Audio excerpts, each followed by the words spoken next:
Gawa lahat yun eh. Yes. Di ba? I mean, moral. I won't go. Perception. China. You go after, who do you go after? The guy who imported a duplicator machine? The guy who duplicates it? Di ba? Who do you go after? The guy who financed it? Or the guy who made the duplicating machine even available to the public? I don't know. Who do you go after? Everyone. Dapat sabay-sabay. Yes, it's They're really all everyone. liable. Yes. Yes, And they're all right now, the direction of IPO is to really be proactive in, Then going why do after we see everyone. it in supermarkets? That's why we're doing the campaign. In Alabang, where I go, South Supermarket. Uh-huh. At the end, right before you exit in the escalator going down, there's a big store there. You can get Microsoft, Oracle, you can, any.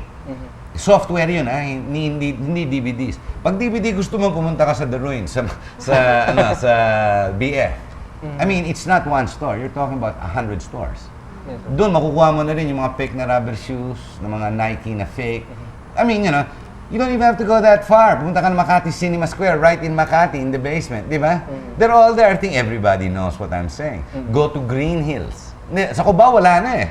And then, meron pa rin sa farmers, meron pa rin mga maliliit na tindahan. Pinapayagan pa ng mga areneta Well, yun. actually, Who do you go? Why don't you go after the owners of the buildings? Or the owners of the Di ba kailangan niya ng mga lisensya?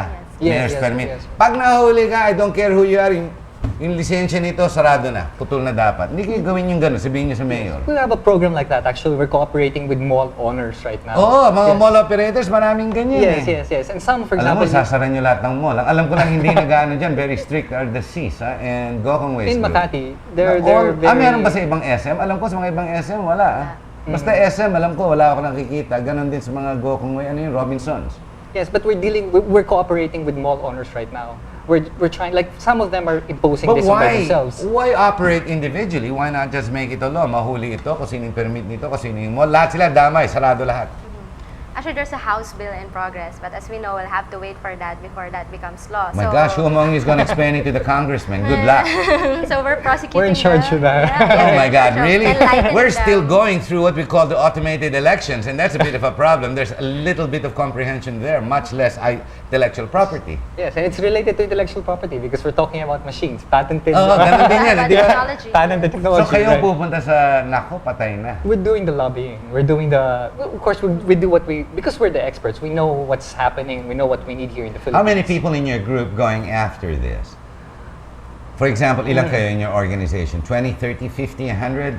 It's a big group, It's sir. a big group. It's a big And group. you work also with the Optical Medium Board, Yes, the Department yes. of Trade and Industry, Yes, the yes. NBI.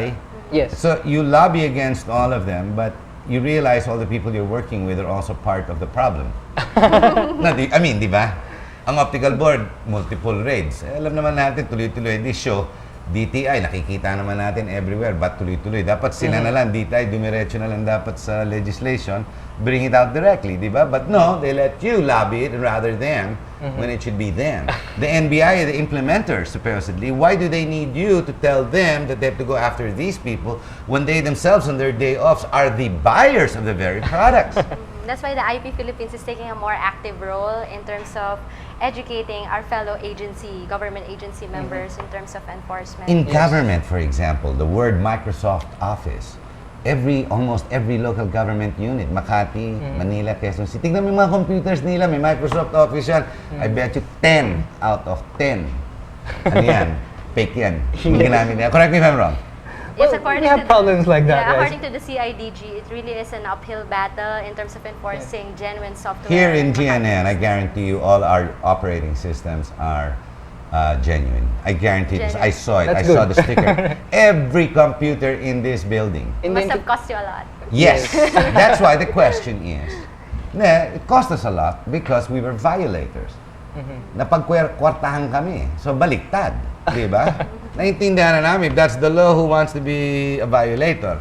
In the end, babayad ka rin eh. But the point is, nakakainis. Sana kung lahat kayo ganun. Ang problema, hindi. We're Yung starting- NBI na naghuli, guarantee ko sa opisina nila, fake ang ginagamit nila. Bet tayong dalawa. Di ba? But just for the public to know, in the Intellectual Property Office of the Philippines, we have this campaign in our office.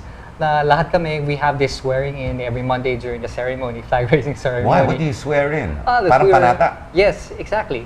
It's like panata makabayan in the schools. Like we. You know how easy it is Yes. for you to get corrupted?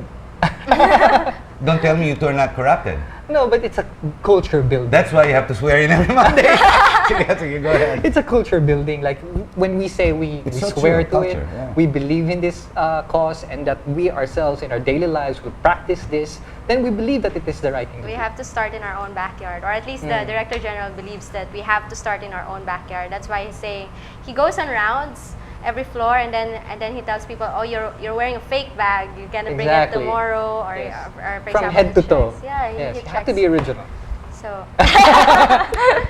I am not wearing anything fake That's good. or using anything fake.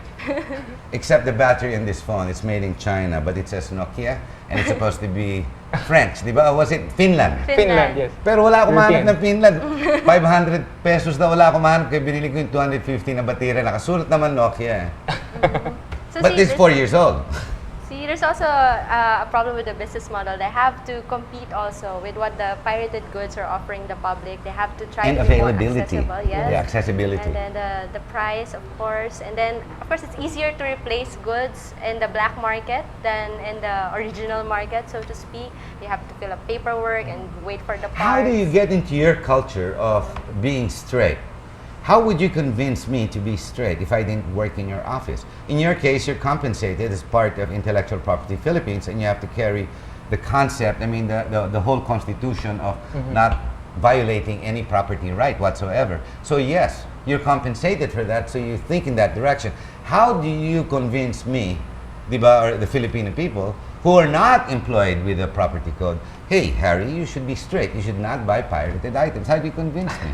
Number one, the quality. Of course, if you're May marami buying... akong local na pick na kasing mas magaling pa ata sa genuine eh. May nakita ko mga bag dyan, ng mga Louis Vuitton eh.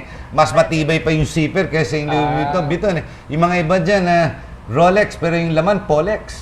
Mas matibay pa yung machine sa loob eh. Di ba yung parang ganun? Minsan But you get a lot of protection when you're buying the original goods, like the warranty.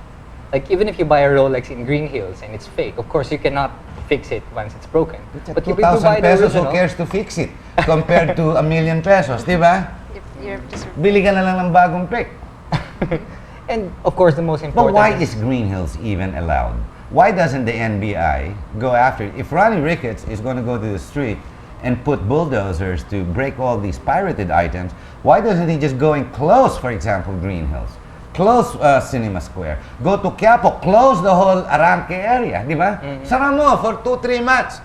At tapos paglabas dyan, titignan mo. Uli. Pag binigyan ng permit yan, tapos illegal na naman, go to Mayor Lim. Mayor Lim's an advocate against anti-piracy.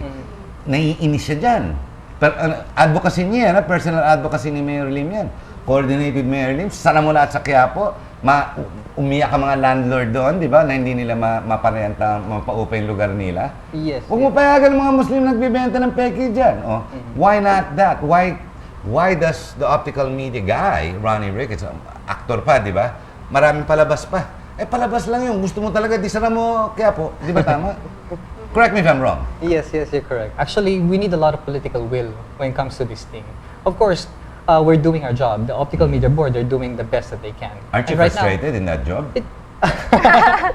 Right now, we're doing a more proactive role when it comes to it. That's why you see the people from the Intellectual Property Office going there, looking, participating in these activities. So, part of the education is you go doing the raid, and at the same time, educate the people that this is not correct. And the But right you thing to do. realize that whatever you raid today, tomorrow is back. It goes deeper po kasi. Because here in the Philippines, of course, we're a developing country, as I've mentioned. We need to provide people with livelihood.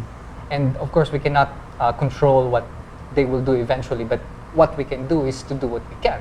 Like Surely more livelihood for education. these people peddling is not a priority of yours. I mean, No, it's kung mali ginagawa mo, mali ka pa rin eh. I don't care, pahanap buhay mo yan eh. Kung nagpe-peddle ka ng drugs, hindi ka tumitira ng drugs, negosyo mo yan para mabuhay pamilya mo. Sabihin mo naman, hindi ka naman user, pero nagbebenta ka pa rin ng drugs, damay ka pa rin, di ba? Violation pa rin yan, di ba? Yes. That doesn't excuse you from the law. But in this specific case, why can't they close the wholesale suppliers? Which is, I don't have to tell you, I'm saying it in front of broadcast media. Pumunta ka ng Quiapo any day, lahat available dyan eh. Lahat ng PEC, pumunta ka ng Green Hills, ngayon lang, as we're talking, guaranteed, punong-puno yan ng PEC. Di ba? Correct me if I'm wrong. Hanggang perfume niya, pinipake na. Believe ako eh. Yes, yes. Di ba?